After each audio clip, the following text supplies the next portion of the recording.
The morning sky above New York City changed forever when the ships appeared. Maria Santos was drinking her third cup of coffee in the United Nations building when her assistant burst through the door. The young man's face was pale, his hands shaking, as he held up his tablet. "Secretary General, you need to see this right now." Maria looked at the screen and nearly dropped her coffee. Massive ships hung in the sky like floating cities. Their surfaces gleamed silver and gold, covered in patterns. That hurt to look at directly. The ships were beautiful and terrifying at the same time. Similar reports flooded in from around the world. London, Tokyo, Moscow, Cairo, every major city had these alien vessels hovering above them. The ships did nothing threatening. They just waited, silent and still as monuments in the sky. The first message came 3 hours later. Every television, radio, and computer screen on Earth displayed the same image. A being unlike anything humans had ever seen stood before them. It was tall, maybe 10 feet high, and its body looked like it was made from living crystal. Light moved through its form in slow, hypnotic patterns. When it spoke, its voice was like music played through broken glass. "Greetings, people of Earth. I am Ambassador Zekthara of the Galactic Council. We come in peace and friendship." World held its breath. "Your species stands at a crossroads," the ambassador continued. "You have developed enough to attract attention, but not enough to protect yourselves. The galaxy is vast and filled with dangers you cannot imagine. Hostile. Empires roam the stars, seeking worlds to conquer. Pirates and slavers hunt for easy prey. Ancient machines still wage wars that began before your son was born." Maria watched from the emergency meeting room where world leaders had gathered via video link. Presidents, prime ministers, and generals stared at their screens in stunned silence. "But there is hope," Zekthara said. "The Galactic Council has brought peace and order to this galaxy for over 50,000 years. We have protected 312 species from the darkness between stars. Today, we extend this same protection to humanity." The alien paused, letting its words sink in. "Accept our guidance, and your world will know safety. Your people will never again fear attack from space. You will have access to technologies beyond your current understanding. Disease, hunger, and war will become memories of a primitive past." It sounded too good to be true. Maria's instincts, sharpened by decades in politics, began to whisper warnings. "The terms are simple and fair," the ambassador continued. "First, you will surrender all military weapons capable of spaceflight. Such tools are unnecessary under our protection. Second, you will accept our guidance in governance and law. We have perfected these systems across countless worlds.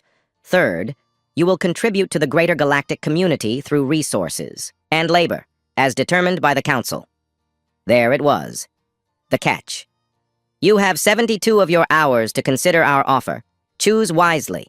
The alternative is to face the galaxy alone, and few species survive such foolishness."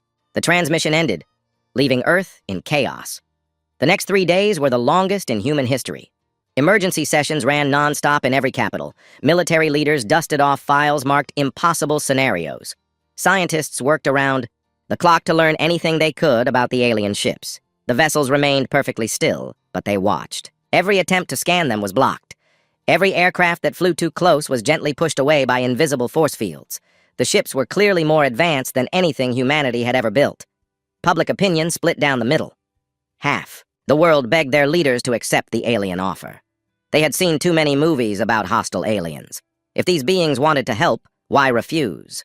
The other half demanded resistance. They remembered every story about deals that seemed too good to be true. Maria found herself leading the resistance side, though she hadn't planned it that way. "Look at the language they use," she argued during one heated video conference with world leaders. "They call us primitive. They speak of guidance like we're children. This isn't partnership, it's conquest with a smile." The Chinese premier disagreed. "Secretary General, we cannot fight beings who cross between stars. If they wanted to destroy us, we would already be dead. Perhaps acceptance is wisdom, not surrender." "And what happens to human freedom?" asked the American president. "What happens to our right to choose our own path?" "What path leads through death?" replied the British Prime Minister. "These aliens offer us survival. How can we refuse that? For the sake of pride?" The debates raged for 3 days.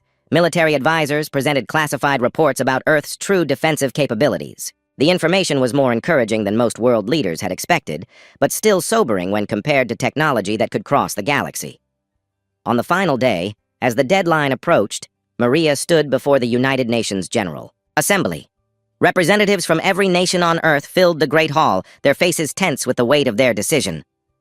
"We have heard the Galactic Council's offer," Maria began, her voice steady despite the magnitude of the moment. "They promise us safety in exchange for our freedom. They offer us protection in exchange for our independence. They would guide us as adults guide children." She paused, looking around the room at faces from every corner of Earth. "But we are not children. We are human beings. We have climbed from caves to cities, from fire to fusion power, from walking to reaching for the stars. We have done this not by accepting the guidance of others, but by refusing to accept limits on what we might become." Murmurs rippled through the assembly. Yes, the galaxy is dangerous. Yes, there are threats we have not yet faced.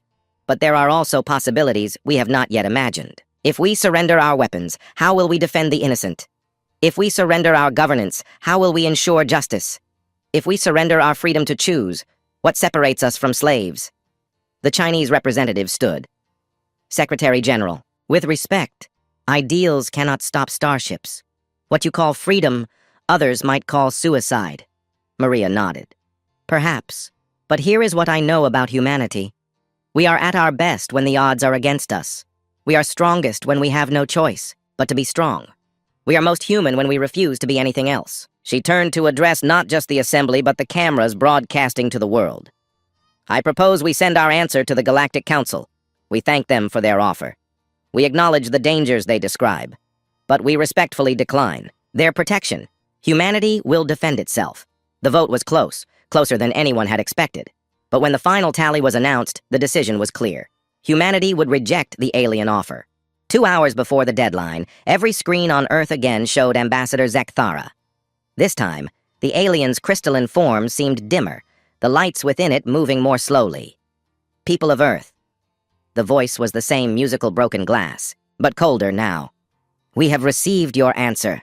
It saddens us to see yet another young species choose pride over wisdom. We have witnessed this pattern many times across the millennia." The ambassador's image flickered slightly. "We withdraw our offer of protection. You have chosen to face the galaxy alone. When the raiders come, when the empires arrive to claim your world, when ancient machines awaken to harvest your resources, remember that you chose this path. The Galactic Council will remember humanity as another species that preferred extinction to enlightenment. However," Zekthara continued, "we are not without mercy. If you change your minds, if the reality of your situation becomes clear, send a message to the void. We may still be willing to accept your surrender, though the terms will be less generous than those offered today." The transmission ended. Within an hour, the alien ships simply vanished, leaving no trace they had ever been there except for the millions of recordings made by humans around the world. That night, Maria stood on the balcony of her apartment, looking up at the stars. They seemed different now. No longer just points of light in the darkness, but homes to civilizations that had just marked humanity for death. Her phone buzzed with a message from General Harrison, head of the newly formed Unified Earth Defense Command. "Ma'am, Phase 1 preparations are complete. We're ready to begin Phase 2 whenever you give the word." Maria smiled for the first time in 3 days. The aliens thought they knew humanity. They thought humans were just another primitive species, ruled by pride and ignorance. They had no idea what they had just awakened. She typed her reply. "Begin Phase 2. It's time to show the galaxy what humans are really capable of." Above her, the stars waited. Somewhere among them, alien beings prepared for humanity's inevitable defeat. They had seen it all before, young species that refused guidance, chose conflict over peace, and paid the ultimate price for their arrogance. But they had never met humans before.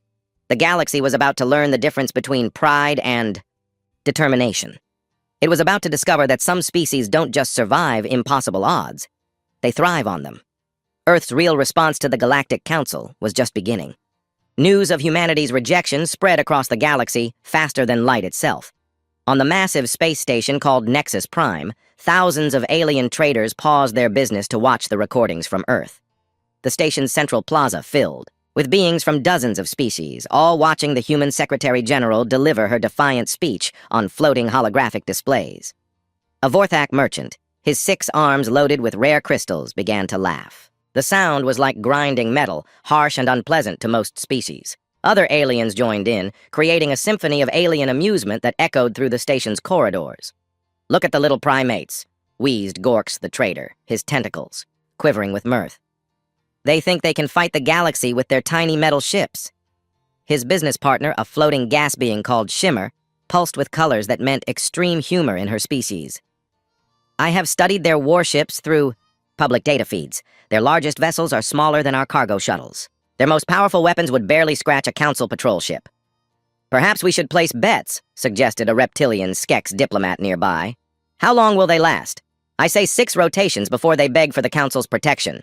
"2. Generous," clicked a insectoid hiver warrior. 3 rotations maximum. The first raider clan to find them will enslave half the planet, before these humans understand what real warfare means. The laughter spread through the trading networks, carried by quantum communications to every corner of civilized space. Within hours, Earth's rejection had become the galaxy's favorite joke. On the warlike Keth homeworld of Bloodstone, General Crox watched the human transmission with his senior officers. The massive warrior's scarred face twisted into what other species might mistake for a grin, but which was actually an expression of hungry anticipation. "Brothers," Crox rumbled, his voice like an earthquake, "we have found our next training ground." His officers roared approval. The Keth Empire had conquered 47 star systems through pure military might. They respected courage, but despised foolishness. The humans had just demonstrated the worst kind of both. "The humans claim they will defend themselves," said War Captain Gorvesh, Crox's youngest and most aggressive subordinate. "Should we test this claim?" General Crox stood and walked to the massive viewing window that showed Bloodstone's red-orange sky. "Send scouts to their system. Learn their capabilities, but do not attack yet. Let them stew in their fear for a few rotations. Fear makes prey desperate, and desperate prey fights harder." "And if they truly have hidden strength?" asked another officer. Crox's laugh was like rocks grinding together. "Then we honor them by taking their world with our full might instead of sending cubs for training." The Keth officers pounded their armored fists against the table in approval. To die fighting the Keth Empire's finest was the greatest honor these humans could hope for, even if they were too primitive to understand it. Not all reactions were hostile. On the peaceful garden world of Serenity, the Etherean Collective's Council of Voices gathered in their crystal meditation chambers. These beings, evolved from plant-like ancestors, had long ago embraced pure pacifism. They found violence deeply disturbing, even when necessary. Voice speaker Harmony, whose gentle mental projections could calm entire populations, addressed her fellow council members with deep sadness.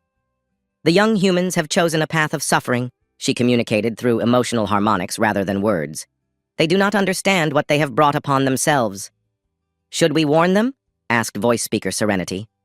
"Our vessels could reach their world before the first raiders arrive." "To what purpose?" replied Harmony. "They have rejected wisdom. They must now learn through pain what they refuse to learn through guidance. Perhaps when their cities burn, and their people scream, they will finally understand the value of peace." The Etherean Council sent a collective prayer to the cosmic forces, asking that humanity's suffering be brief when the inevitable arrived. Even the galaxy's criminals took notice. In the lawless Outer Rim, pirate captains and slaver lords gathered in the shadow stations where stolen goods were traded and illegal deals were made. Captain Vex Darkwater, whose name was whispered in fear across 12 sectors, studied the human homeworld through stolen council intelligence reports. His ship, the Soul Render, had harvested billions of credits worth of slaves from unprotected worlds. "A virgin system," he purred to his crew of cutthroats and killers. "No council protection, no military alliances, no defense treaties. When was the last time we found such a prize?" His first mate, a cyborg called Ironjaw, nodded eagerly. "The population readings show over 7 billion potential slaves, Captain. Even after the usual losses during harvest, we could retire on the profits." "Not yet," Vex cautioned. "Let the Empire and the Raiders have their fun first. We harvest best from the wreckage of defeated resistance. When these humans realize their mistake and surrender, we take the survivors." Similar conversations happened in 1,000 hidden bases throughout the galaxy's dark corners. Every criminal, raider, and slaver began marking Earth's location on their star charts. The civilized worlds were no kinder in their judgment. On New Centauri, the cultural heart of galactic society, artists and philosophers gathered in their ivory towers to discuss humanity's tragic fate. Professor Kells, a renowned expert in primitive species development, addressed a full auditorium of academics and intellectuals. What we observe here is a textbook case of evolutionary overconfidence, he explained, his forearms gesturing at holographic displays of human civilization. Species that develop technology faster than wisdom inevitably make this error. They achieve spaceflight and assume they are ready for galactic society. Is there precedent for such defiance? Asked a student from the audience. Professor Kells nodded gravely. 17 previous cases in recorded history. The Malthorian Republic held out for 3 standard years before accepting council guidance.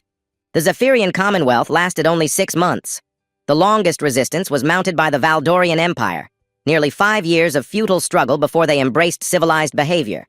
And the Valdorians are now model council citizens, added Professor Kells's colleague. They often express gratitude for being saved from their primitive aggression. Perhaps these humans will also find peace through defeat. The academic community published dozens of papers analyzing humanity's inevitable fall.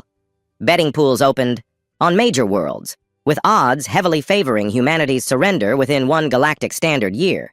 But the cruelest reactions came from the species that had themselves once faced the Council's offer. On the former capital of the hegemony of worlds, now called New Peace, the descendants of once proud warriors gathered to watch humanity's rejection. "Look at them," said Elder Kren to his grandchildren. "They sound just like we did so long. Ego. So proud, so certain of their strength."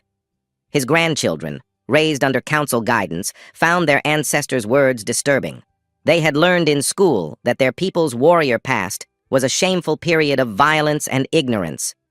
"Were we really so foolish, grandfather?" asked young Thenna. Elder Kren's eyes grew distant. "We thought we were heroes. We thought freedom was worth any price. We held out for 4 years, fighting until our worlds burned and our people died. By billions. Only when we had lost everything did we accept the Council's wisdom." "But surely that was better than surrender," pressed Thenna. The old warrior was quiet for a long moment. "Ask me again when you have children of your own, and someone offers to keep them safe. Ask me then if pride is worth their lives." Throughout the galaxy, the pattern repeated. Species that had accepted council protection decades or centuries ago watched humanity's defiance with mixtures of pity, contempt, and half-forgotten recognition. The council itself observed the galaxy's reaction with satisfaction. Ambassador Zekthara reported to the High Assembly from his flagship, the Eternal Guidance. The response proceeds as predicted. He communicated through crystalline thought harmonics. The warlike species prepare to test human defenses. The criminal elements ready their harvesting fleets. The civilized worlds express appropriate concern for human suffering.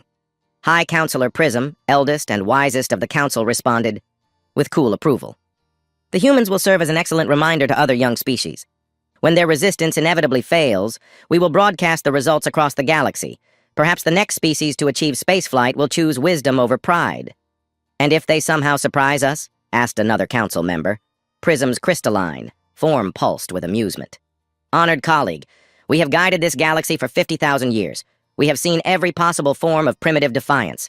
These humans are carbon-based bipeds barely out of their home system. What could they possibly do that we have not seen before?" The question would soon be answered in ways the galaxy never expected. On distant Earth, General Harrison stood in the command center of Cheyenne Mountain, watching displays that showed activity across the galaxy. Alien communications networks buzzed with jokes about human foolishness. Warships began moving toward the outer edges of the solar system. Pirate fleets gathered in the dark spaces between stars. "They think they know us," General Harrison said quietly to his staff. "They think they understand what humanity represents." His aide, Colonel Martinez, looked up from a tactical display showing the positions of various alien forces. "Sir, our deep space monitoring stations are picking up increased activity in 17 sectors. It looks like they're all coming here." "General," Harrison smiled coldly. "Good. Let them come. Let them all come. It's time to show this galaxy what happens when you underestimate the human spirit." In the depths of space, hidden installations that had been quietly constructed over the past decades began powering up their systems.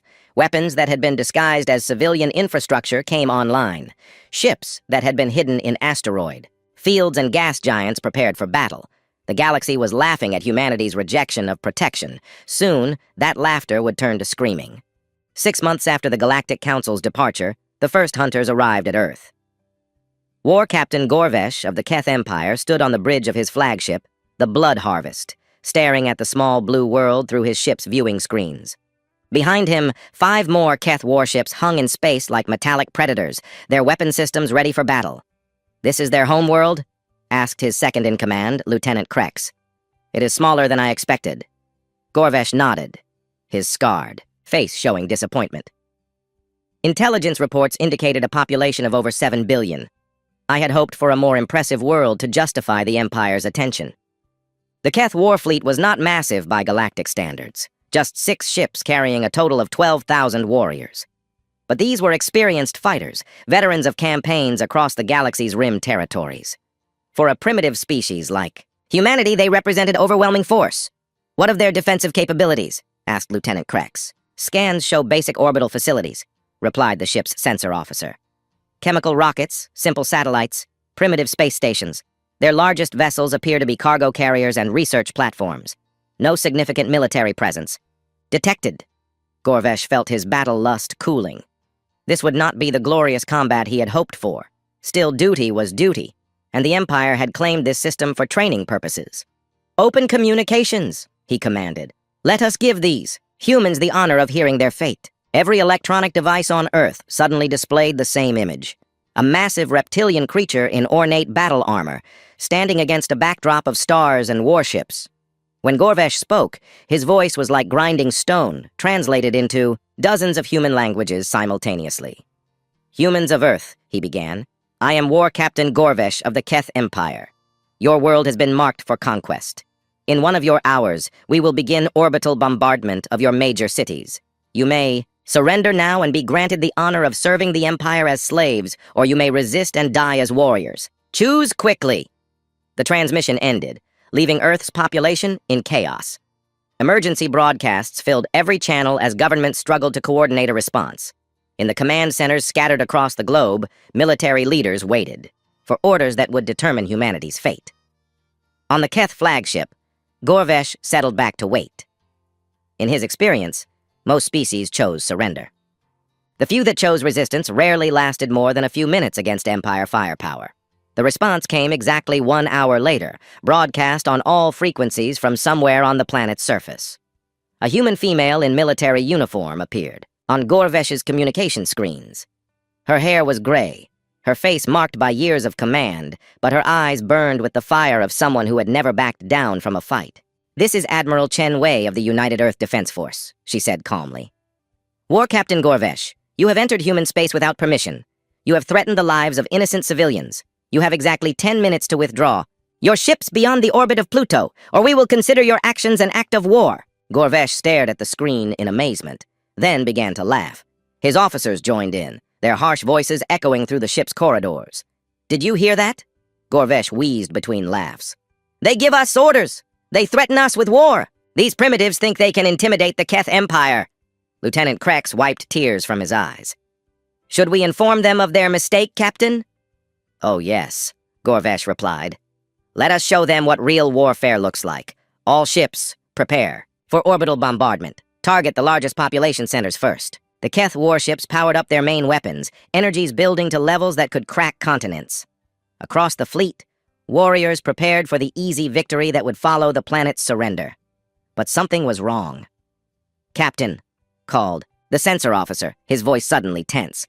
"I'm reading massive energy spikes throughout the system. Multiple contacts are powering up systems I hadn't detected before." "What kind of systems?" Gorvesh demanded. "Unknown, sir. The energy signatures are unusual, and there are a lot of them." Before Gorvesh could respond, space around the Keth fleet began to change. What had appeared to be empty vacuums suddenly flickered, and then massive shapes materialized out of nothing. Defense platforms the size of space stations, their surfaces covered in weapon arrays that made the Keth warships look like toys. "Cloaking technology," whispered Lieutenant Krex. "But the energy requirements for hiding something that large?" More shapes appeared. Sleek human warships, their designs unlike anything in the galactic databases. Instead of the bulky, heavily armored vessels most species favored, these ships were built for speed and precision. They moved like dancers through space, taking up positions around the Keth fleet with predatory grace. "How many ships are there?" Gorvesh demanded. The sensor officer's hands shook as he worked his controls. 200. No, 300. Captain, contacts are still appearing. They're coming from everywhere. Behind the moon, from inside the asteroid belt, from the outer planets. It's like they've turned their entire system into a fortress. Admiral Chen Wei's voice filled the Keth command bridge once more. War Captain. Gorvesh, your 10 minutes are up. Since you chose to ignore our warning, let me introduce you to the true nature of human hospitality. The first human weapons fired before Gorvesh could give the order to retreat. They were not energy beams or plasma bolts like most galactic powers used. Instead, solid projectiles accelerated to incredible speeds, slammed into the Keth shields. But these were not simple kinetic weapons.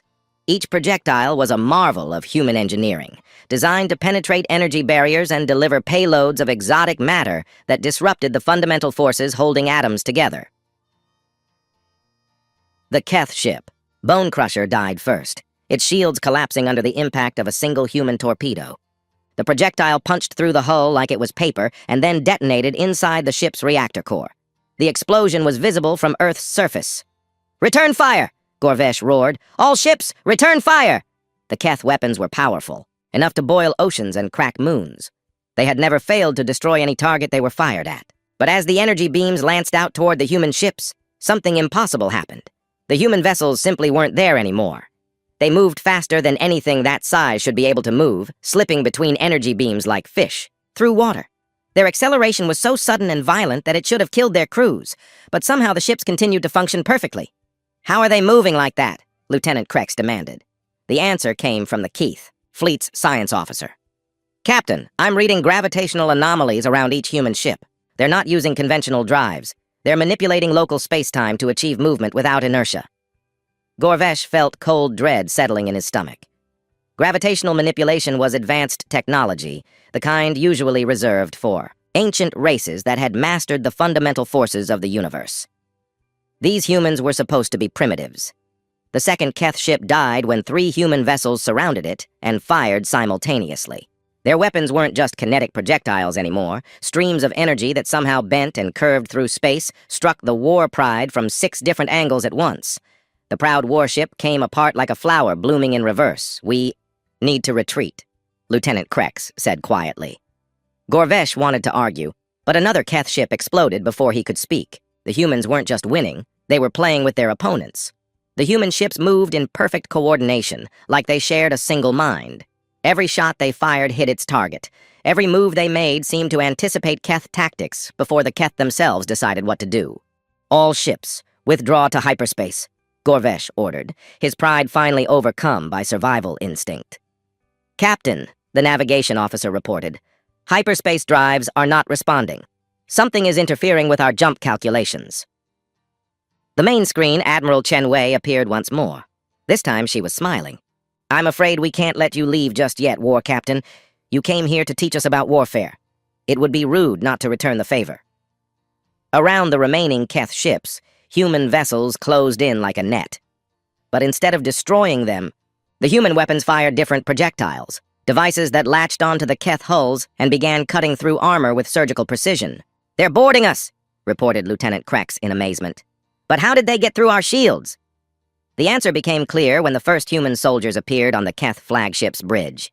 They materialized out of thin air, their forms solidifying like ghosts becoming real. Each warrior wore armor that seemed to be made of liquid metal, constantly shifting and adapting. Their weapons were elegant things that fired beams of coherent energy with impossible accuracy. But it was their eyes that made Gorvesh's blood run cold.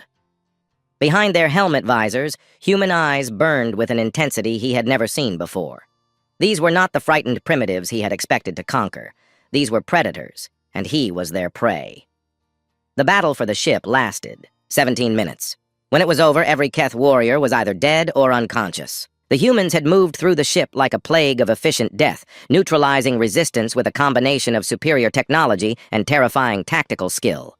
Gorvesh found himself bound and helpless in his own command chair, watching, as human technicians systematically downloaded everything from the ship's computers.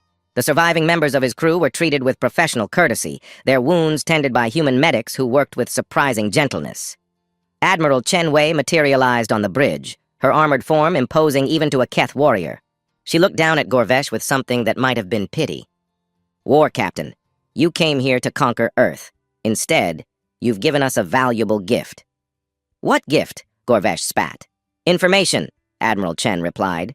Your ship's databases contain detailed intelligence about the Keth Empire, the Galactic Council, and dozens of other powers. Your navigation systems show us the locations of major settlements and military bases throughout this sector. She paused, studying the defeated alien commander. But more than that, you've given us proof of concept. For months, our leaders wondered if human technology could really compete with galactic powers. Thanks to your attack, we now know the answer. Gorvesh stared at her.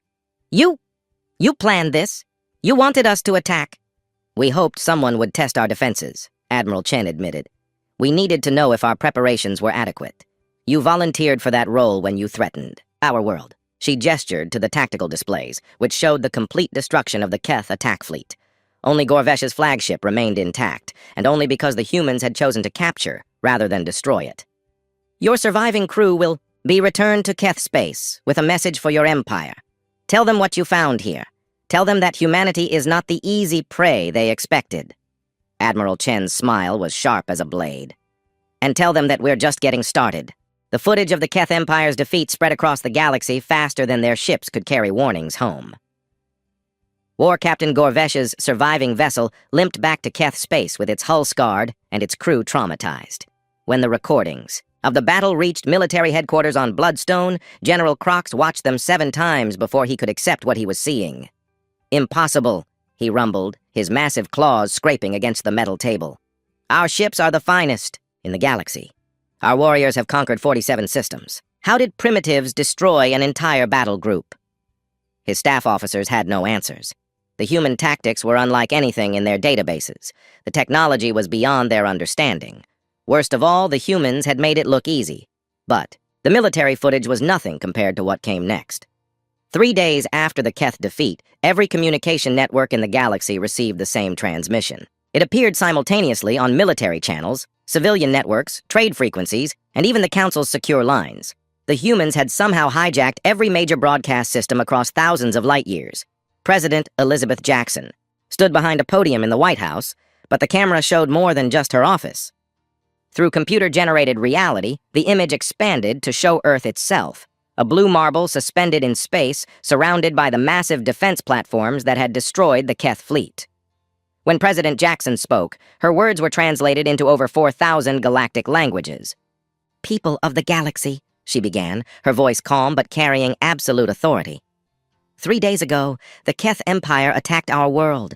They came expecting easy conquest. They found something very different. The image shifted to show the wreckage of the Keth ships floating in space around Earth like metallic tombstones. For months you have laughed at humanity's refusal to accept Galactic Council protection. You have called us foolish, primitive, suicidal. You have made jokes about our pride and placed bets on how quickly we would fall. President Jackson paused, letting her words sink in across the galaxy. Today, I want to share some facts you may not know about humanity. The image changed again, showing historical footage of human conflicts. Ancient warriors with bronze weapons, medieval knights in armor, modern soldiers with firearms. The progression was rapid but clear. Humanity had been fighting wars for thousands of years, constantly improving their methods. We are a species that evolved from persistence hunters on a death world, President Jackson continued. For millions of years, our ancestors chased prey across endless distances until it collapsed from exhaustion. We learned patience, determination, and the ability to outlast any opponent. The footage shifted to show human achievements. Cities, built in deserts, tunnels carved through mountains, spacecraft reaching distant planets. We have survived ice ages, plagues, natural disasters, and our own mistakes. We have turned barren lands into gardens and hostile environments into homes. We have split atoms and reached into space using nothing but determination and scientific knowledge. On thousands of worlds, alien audiences watched with growing unease. These were not the primitive savages they had imagined. But most importantly, President Jackson said, "We have been watching you." The image changed to show alien ships and stations, clearly recorded by hidden human observation posts. The footage showed Galactic Council meetings, Keth military exercises, pirate raids on undefended worlds. Decades of intelligence gathering displayed in stunning detail. For 60 years, since we first detected your radio transmissions, we have been studying galactic civilization. We know your weaknesses, your technologies, your political structures. We have learned your languages, mapped your territories, and analyzed your military capabilities. General Crox felt his blood turn cold as he watched footage of Keth's secret military bases, their locations supposedly known only to the Empire's highest commanders. We have done this not through conquest or aggression, but through patience and intelligence. While you dismissed us as irrelevant primitives, we were preparing for the day you would notice us. The camera focused back on President Jackson, her expression now deadly serious. The Galactic Council offered us protection from the galaxy's dangers. But we are not potential victims. We are the danger. We are persistence hunters evolved for warfare on a world that tried to kill us every single day. We do not need protection from monsters. She paused, her next words carrying the weight of absolute certainty. We are the monsters. The transmission switched to show Admiral Chen Wei in the command center of Earth's defense network. Behind her, tactical displays showed the true scope of human military preparation. Hidden bases throughout the solar system, weapons platforms disguised as civilian infrastructure, ship construction facilities buried inside asteroids.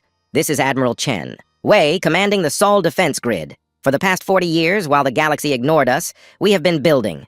Not the primitive rockets and chemical weapons you expected, but a military force designed specifically to fight and win against advanced galactic powers. The displays showed technical specifications that made alien military analysts across the galaxy reach for emergency communication devices. Our gravitational manipulation drives allow instantaneous acceleration without inertia effects. Our quantum targeting systems make it impossible for enemies to dodge our weapons. Our matter disruption warheads can penetrate any known defensive technology. Our stealth systems can hide objects the size of moons from your most advanced sensors. Admiral, Chen gestured to additional displays showing human ships under construction. We currently have over 5,000 vessels in active service, with production facilities capable of building 100 more each month. Every ship is crewed by soldiers who have trained their entire lives for space combat. Every weapon system has been tested against simulated galactic technology. On the Etherian homeworld of Serenity, voice speaker Harmony watched the transmission with growing horror. The peaceful plant beings had believed all violence could be avoided through understanding and compassion. The humans were describing themselves as purpose-built killers. But, Admiral Chen continued, we are not interested in conquest for its own sake. We are interested in freedom, ours and that of any species tired of being protected by the Galactic Council. The image changed to show 3 small alien vessels approaching Earth's outer defenses. These ships bore the markings of the Zephyrian Commonwealth, one of the first species to accept Council guidance centuries ago. 2 hours ago, representatives of 3 minor species requested meetings with human diplomats. They have lived under Council rule for generations, contributing their resources and labor to support a system that treats them as children incapable of self-governance. President Jackson returned to the screen. To those species and any others who desire true freedom, humanity extends an offer of alliance. We will share our technology, our military expertise, and our commitment to independence with any people willing to stand up for their right to choose their own destiny. To the Galactic Council, we say this: your age of unchallenged authority is ending. You may have guided this galaxy for 50,000 years, but you have never faced opposition from humans. We suggest you consider new approaches to diplomacy. To the criminal empires, raider clans, and pirate fleets currently moving toward our space, we welcome you to try your luck. Our defense grid can always use target practice. The transmission began to wind down, but President Jackson had one final message.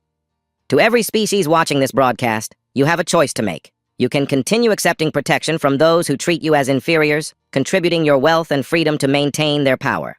Or you can choose to stand with humanity as equals, free to determine your own fate. She smiled, and for the first time, it carried warmth instead of steel.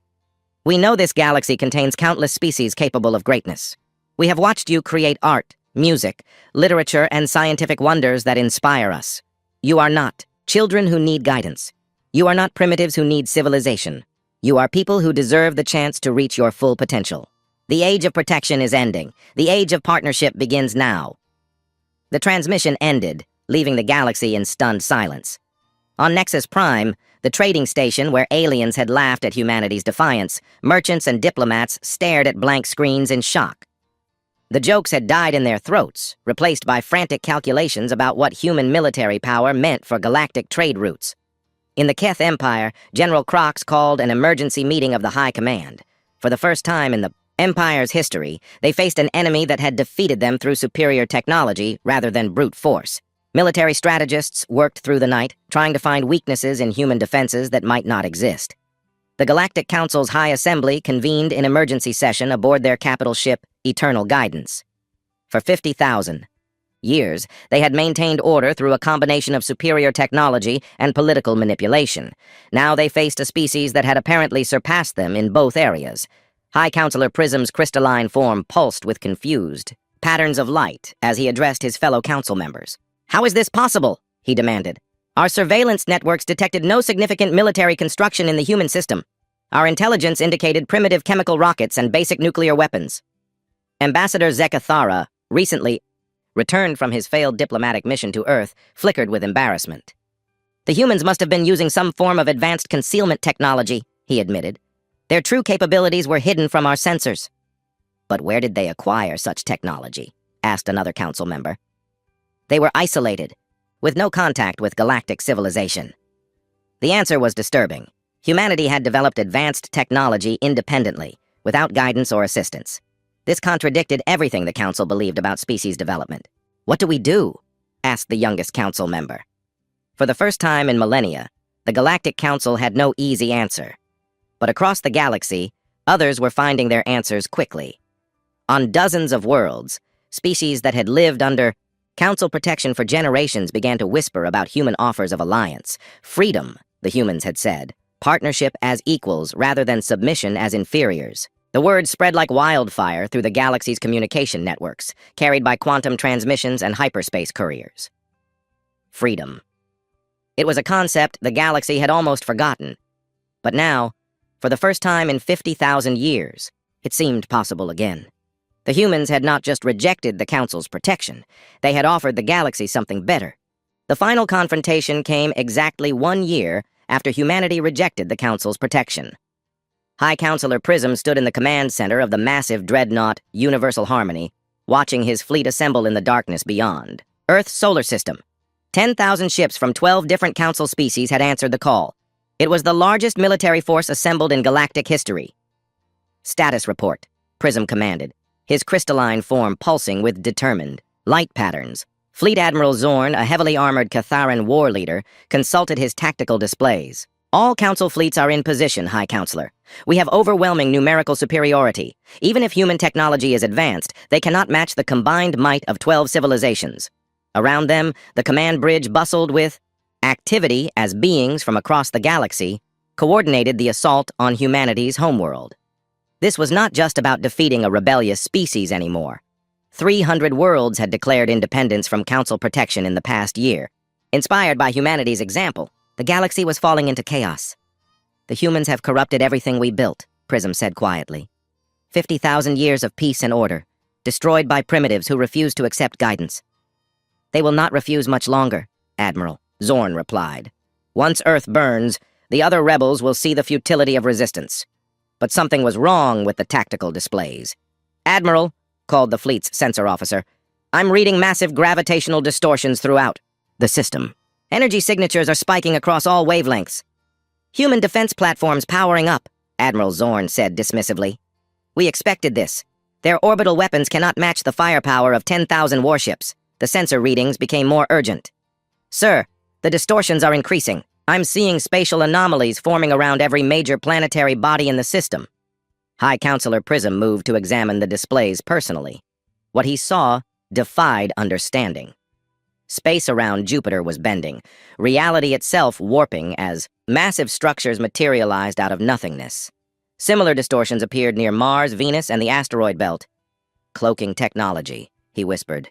"But the energy requirements to hide installations that large..." The answer came from Earth itself, broadcast across all frequencies by Admiral Chen Wei. "Council Fleet, this is Earth Defense Command. You are trespassing in human space with hostile intent. Withdraw immediately or face the consequences." High Counselor Prism activated the fleet's communications array. "Admiral Chen Wei, I am High Counselor Prism of the Galactic Council. Your rebellion ends today. Surrender unconditionally, and your people will be granted the mercy of re-education, rather than extinction." Admiral Chen's response was immediate and cold. "High Counselor, you seem to misunderstand the situation. You are not here to end our rebellion. You are here to witness the end of yours. Before Prism could respond, space around the Council fleet began to change. Human ships appeared from everywhere at once. Not hundreds or thousands, but tens of thousands of vessels, materializing from cloaking fields so advanced they had fooled every sensor in the Council fleet. The humans had been hiding an entire armada in the dark spaces between planets. But these were not the same ships that had defeated the Keth Empire. These vessels were larger, more advanced, their hulls gleaming with energy fields that bent light around them. They moved with impossible grace, accelerating to speeds that should have torn them apart while somehow remaining perfectly stable. How? Many ships do they have? Admiral Zorn demanded. The sensor officer's hands shook as he worked his controls. 40,000 confirmed contacts, sir. Possibly more still cloaked. They're surrounding us on all sides. Impossible, Prism said. Intelligence. Indicated Earth had no major manufacturing capabilities. Where did they build so many vessels? The answer became clear as the cloaking fields around the outer planets completely dropped. Every moon, every asteroid, every apparently empty region of space revealed hidden construction facilities. The humans had turned their entire solar system into a massive shipyard, building their fleet in the shadows while the galaxy dismissed them as primitives. Admiral Chen Wei's voice filled the Council Command Center. High Counselor, allow me to introduce you to the true nature of human engineering. While your species evolved on safe worlds under stable conditions, humans developed on a planet that tried to kill us constantly. We learned to build redundancy into everything, to hide our most important resources, to prepare for disasters others could not imagine. The human fleet began moving, not attacking, but positioning themselves in perfect formations around the Council forces. Every human ship moved in precise coordination with its neighbors, as if the entire fleet shared a single mind. For the past year, Admiral Chen continued, while your species debated how to respond to our defiance, we have been building. Every human world, every space station, every hidden asteroid base has been producing ships, weapons, and defensive systems specifically, designed to fight galactic powers. The tactical displays showed the true scope of human preparation. The Council fleet, massive as it was, found itself completely surrounded by human forces that outnumbered them 4-1. We have also been busy in other ways, Admiral Chen said, her voice carrying a note of satisfaction. Perhaps you should check your communications with the homeworld fleets. High Counselor Prism activated emergency channels to contact Council military bases throughout the galaxy. What he found made his crystalline form flicker with panic. Council Base Omega-7 is under attack, came a desperate voice from the outer rim. Human ships appeared from nowhere. Our defenses are falling. Similar reports flooded in from across the galaxy. Human strike forces had simultaneously attacked Council installations on dozens of worlds, targeting military bases, communication, hubs, and government centers with surgical precision. How is this possible? Prism demanded. Earth is here. Your entire fleet is here. Admiral Chen's laughter was like ice breaking. High Counselor, did you really think we would stake humanity's future on a single world? For 60 years, we have been secretly colonizing other systems, building hidden bases, preparing for exactly this moment. The displays showed the truth that made Prism's worst fears seem optimistic. Human settlements existed throughout the galaxy, concealed bases that had been established through advanced stealth technology and careful planning. While the Council believed humanity was confined to Earth, humans had actually spread across hundreds of worlds. Meet the real human race, Admiral Chen said. We are not primitives huddling on a single planet. We are persistence hunters spread across the galaxy, and you have walked into our trap. The attack began without warning. Human weapons were unlike anything the Council had faced. Instead of simple energy beams or kinetic projectiles, they fired exotic matter that unraveled the fundamental forces holding enemy ships together. Council vessels that had withstood everything the galaxy could throw at them simply came apart, at the molecular level. But worse than the weapons were the tactics. The humans fought like they had studied Council military doctrine for decades, which they had. Every maneuver the Council forces attempted was anticipated and countered. Every strategic formation was broken by human ships that seemed to know exactly where to strike. They're not just fighting us, Admiral Zorn realized as he watched his fleet being systematically destroyed. They're dissecting us. Every attack is precisely calculated to cause maximum damage with minimum effort. High Counselor Prism watched in horror as the pride of 12 civilizations was torn apart by opponents who made it look effortless. Human ships danced through the Council formations like wolves among sheep, their movements too fast and precise for return fire to be effective. Request immediate surrender terms, he commanded. Sir, Admiral Zorn asked in disbelief. "We cannot win this battle," Prism said, his voice hollow with defeat. "Request surrender terms before they destroy us entirely." The human response came from Admiral Chen Wei, but now she was joined by other human commanders from across the galaxy. Each represented strike forces that had dealt similar defeats to Council installations on distant worlds. "High Counselor Prism," Admiral Chen said, "the Galactic Council's age of dominance is over. For 50,000 years, you have controlled this galaxy through a combination of technological superiority and political manipulation. Today, both have failed you."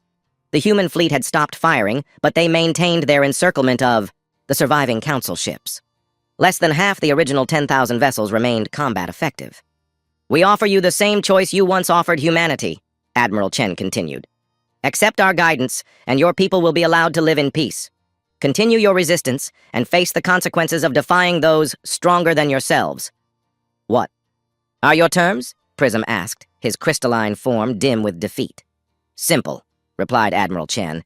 "The Galactic Council is dissolved. All species currently under Council protection are granted full independence. Council military forces are disbanded, and their ships are transferred to a new galactic peacekeeping force under human command." The terms were exactly what the Council had once imposed on others, but now the roles were reversed. "You will be allowed to return to your homeworlds as private citizens," Admiral Chen continued. "Your knowledge and experience will be valuable in helping other species transition to independence, but your authority to make decisions for others ends today." High Counselor Prism looked around his command bridge at the faces of beings from 12 different worlds, all united in defeat.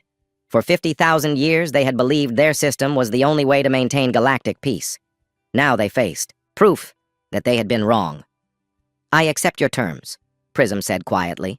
The response came not just from Admiral Chen Wei, but from every human commander simultaneously, their voices joining in perfect harmony. "Welcome to the new galaxy."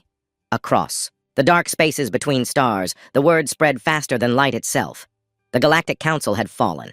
Humanity had won not just a battle, but a war for the soul of galactic civilization. On thousands of worlds, species that had lived under Council protection for generations celebrated their newfound freedom. The age of being treated as children was over. The age of being valued as equals had begun. In the depths of space, human ships began new missions, not conquest, but liberation. Council client species who wanted independence were offered human protection during their transition. Pirates and slavers found themselves facing human patrol fleets that showed no mercy to those who preyed on the innocent. The galaxy discovered what it meant to be protected by humans. Unlike the Council's passive guardianship, human protection was active and aggressive. They did not simply defend their allies, they hunted down threats before they could cause harm. Admiral Chen Wei stood in the command center of the newly renamed Terra Invictus, watching as human ships spread throughout the galaxy. Each vessel carried the same message that had echoed from Earth 1 year ago. "We do not offer you safety from the galaxy's dangers. We offer you the strength to face those dangers as equals." The galaxy had laughed when humanity rejected the Council's protection. Now the galaxy learned why humanity had never needed protection in the first place. They were the apex predators that other apex predators had nightmares about. They were persistence hunters evolved on a death world, spread across the stars, united in purpose and unlimited in determination. They were human, and the galaxy would never be the same.